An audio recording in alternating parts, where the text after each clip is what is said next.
Hello, family. I am Andrea Wise Brown, and you are listening to the Mental Health is a Lifestyle podcast with Andrea Wise Brown. So I am so happy to see you here with me again, family, because we are here to grow together. I am going to encourage your growth. And when you come here, this is an opportunity to do exactly that. So today we are going to talk about relationships. Relationships. So there was the letter. Someone in the family, in our family, wrote in a letter. And I want to make sure that I give everyone the email so that you know how to contact me, how to contact the podcast so that you can write in your letters too when you want some advice. So someone in the family wrote in a letter, and as I read it, I said, okay, I think I want to share this with the family as a whole. That's what I want to do. And what they did was it was kind of an anonymous letter. So they put an anonymous name at the end. However, I think that it provides, like I said earlier, an opportunity for all of us to grow. All right. Because I want you to kind of see yourselves, put yourself in this person's shoes. I don't want you to judge because this is not a space where we judge because you can't have any growth with judgment. Remember, this is a safe space, and I am your auntie sister. So let me put on my readers so I can read you the letter. So we can process this together. Relationships, y'all. That's what we're talking about today. All right, so here we go. This is how the letter starts off. It's titled, Therapy Has Made Me, this happens to be a 30-year-old female, realize that I might be better off single and leaving my emotionally neglectful boyfriend who is 34 years old and a male. Okay. So therapy has made me realize I might be better off single and I should leave my emotionally neglectful boyfriend. All right. So here we go, y'all. Let me read the letter. She says, we have been together for almost 5 years. I'm getting very frustrated for not dealing with his workaholic behavior. I stupidly accepted it, and now I'm reaping the consequences. First of all, I'm going to pause. No negative self-talk. Stupidly accepted it. You're not stupid. You know, we make decisions in life, and they may not always be healthy, but that does not mean that you're stupid. It just means that there's an opportunity to grow. So I want you guys to get that. No, stop talking badly to yourself. You can't grow when you're making yourself feel small because as you try to expand, you're only pushing yourself right back down. So let's change our behavior, conscious behavior. I meant to say change our behavior, conscious language. We want to be conscious about what we say out our mouths, especially to ourselves. All right. So she says, accepted it. And now I am reaping the consequences. We live together and share a dog. He works from home in tech and spends Monday through Saturday working long hours. All right. So, she already mentioned that he's a workaholic. And she said that she's frustrated. Come on, y'all. Stay with me. Let's go on. So she says, I've been seeing a therapist. Good for you. I love that. I've been seeing a therapist for a month, and she has made me realize that the guy I am with is nowhere near as good as I thought he was. Oh, okay now. All right. Okay. So you had some blinders on somewhere and you was imagining that he was better. Okay. Let's go in here.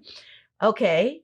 I've come to realize from these sessions that I am emotionally neglected.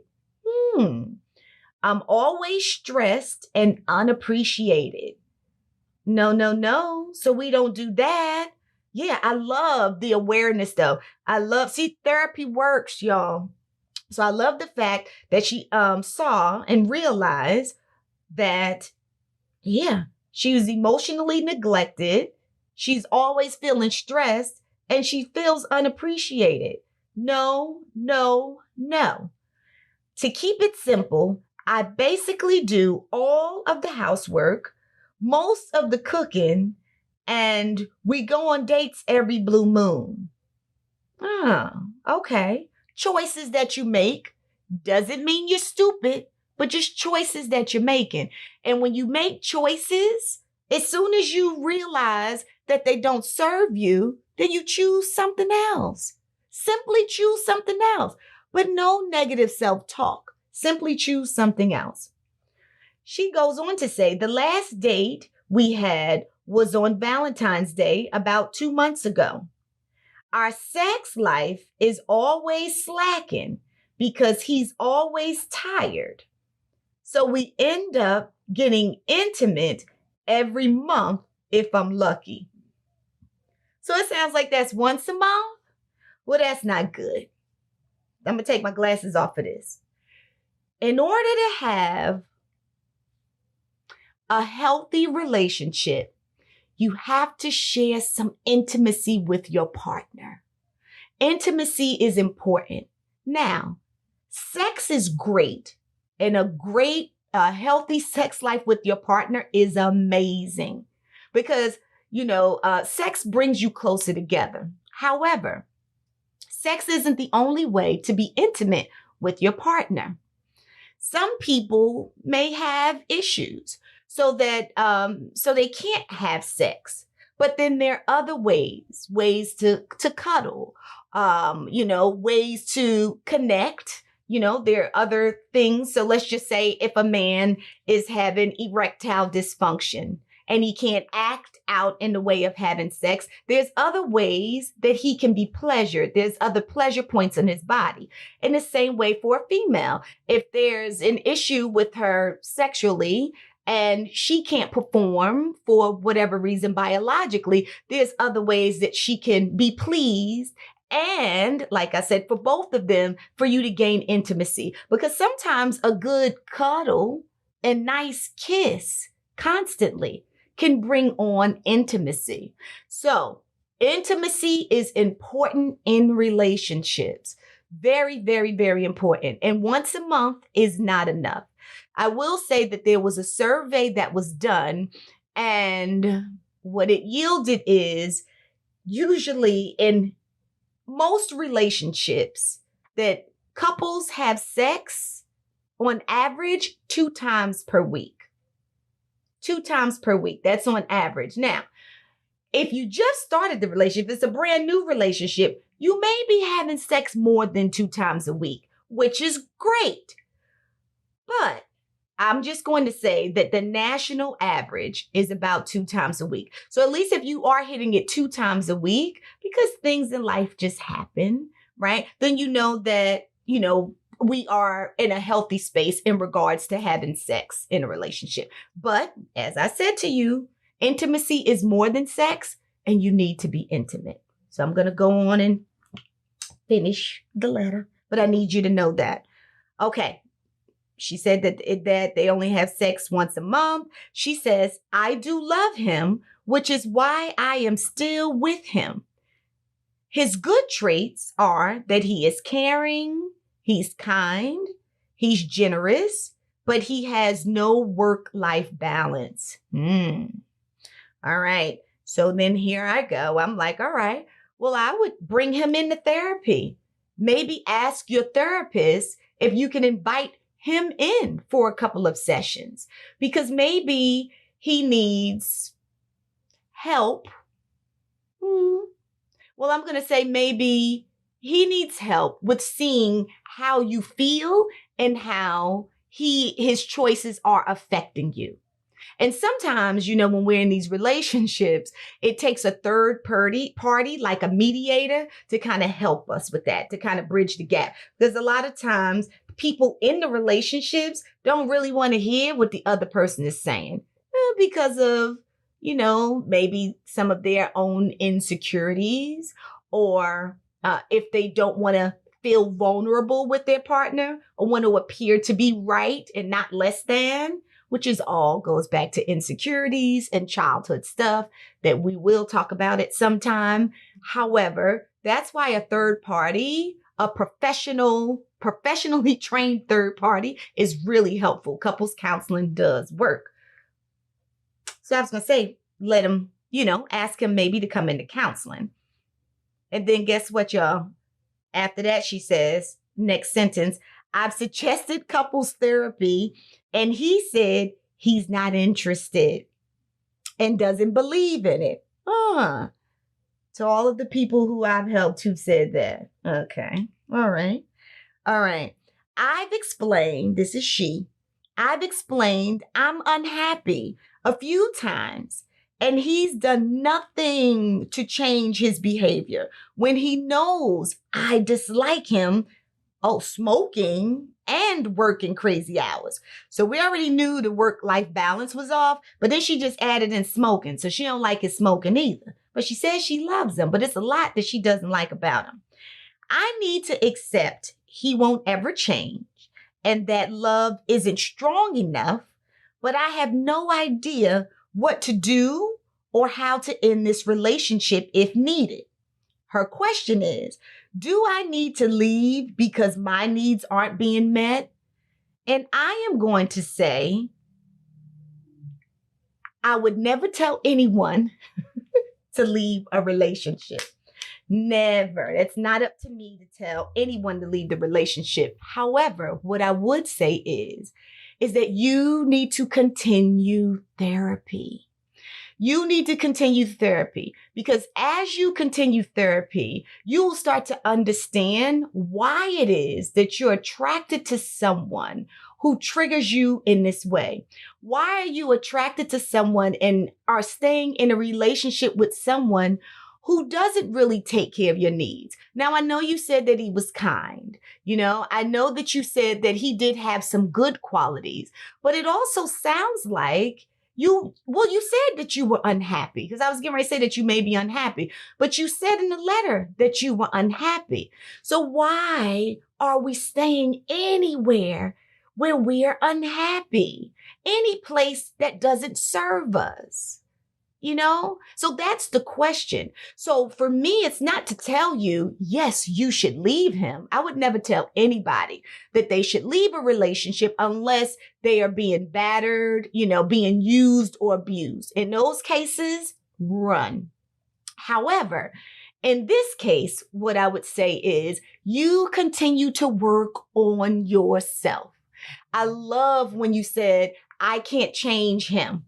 I'm hoping, I don't know if your therapist told you that or where you got that from, honey, because you are so right. We cannot change anybody else, but the only person that we can change, the only person we have the power to change is ourselves. And so that really is what I would be working on right now. There's a saying that I heard years ago. When you don't know what to do nothing. When you feel overwhelmed with all of these thoughts of, oh, should I and could I? And you want to reach out and ask this person and that person what you should do. When you don't know what to do when you're in that space, just pause and do nothing. So, sounds like you're in that place where you're confused about this relationship. You know what you know. You know it's not a lie. So with that, you do nothing. Let it ride. This is the thing, because you can't lose out on anything that's not for you. And I know that to be true. You cannot lose out on anything that's for you. So you let that ride. But at the same time, remember, you go back to what you have power in, and what you have power in is in changing you. And I want you to work on being your best self.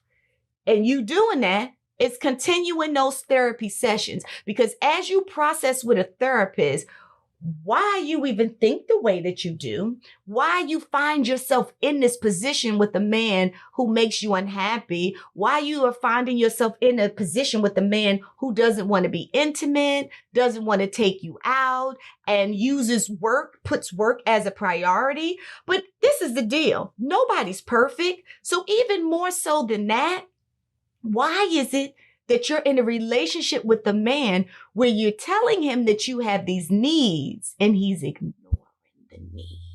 See, that's the thing, because nobody's perfect. So we'll have needs in relationships. I mean, we're two different people coming from two different perspectives, two different backgrounds coming together to live as one. So of course, you're not going to be, 100% on the same path. So you will have to compromise. You'll have to listen and open up and try to understand what the other person needs while expressing your need. But in doing so, it sounds like this is what you had been doing.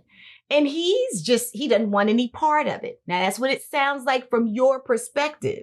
That's why I would love to hear his perspective. Honey, love, I'm talking about her partner, if you are watching this or have heard this podcast, please write in, because I would love to hear what your perspective is, so that we have both of them and then we can work it together. However, since we don't, it is up to you to work on you. So remember, you go to your therapist, and as you start to kind of pull back your layers of your childhood trauma, of the experiences that you've seen and have had, then you can kind of understand what your draw is into him, because he's not listening to you. That's the thing. Not that he's not perfect. So I need you to get that. Family, everybody else who's listening, it's not the fact that he's not perfect, but it's just the fact that he's not listening. When you say, I need help, when you said, I want you to come at least to therapy, let's talk about it. I'm going to give you a space where you talk about what it is that, that's maybe ailing you. He may have a whole nother perspective as to how what it is that you want is not serving him. But then what do we do if we had an impasse? And then my other question is, I'm wondering, does he even know that you're at a place where you're contemplating leaving him? Because he may not. It could be from maybe his family system of what he's learned growing up is that working and financially taking care of his family is a priority. So that could be what he's thinking.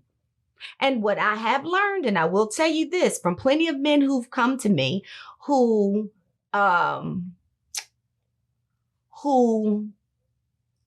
don't really want to be intimate in their relationships. So they love their partners, but they have issue with being intimate. They don't get sexually aroused by their partner. This is what I've heard from a lot of men. This usually happens as a symptom of them feeling maybe anxious, depressed, and overwhelmed. And usually 9 times out of 10 is connected to money, to lack of money. So if his priority, if what he's learned is a part of him being a good man is to provide, that could be why you see him as a workaholic. Maybe for him, he just sees it as being a good man. So all of these factors are coming in, all of these factors to be considered. However, I just threw them in because I just don't know his side of the story. But this is what's important here, is that you wrote in because you need some help. And I am so happy that you are going to talk to a therapist so that you can process your needs and your wants, and which is going to help you build your self-esteem. And then guess what? You are going to come up with that answer. Because that's what's the most important. As therapists, we can give you advice, but for me, I reflect what you already know inside of you. I help you to take all that other stuff off so that it's clear to you what the real answer is, because we hold all of the answers. I just want you to know. So you know what it is that you should do. So that's why I want you to keep working with your therapist so that you can figure it out.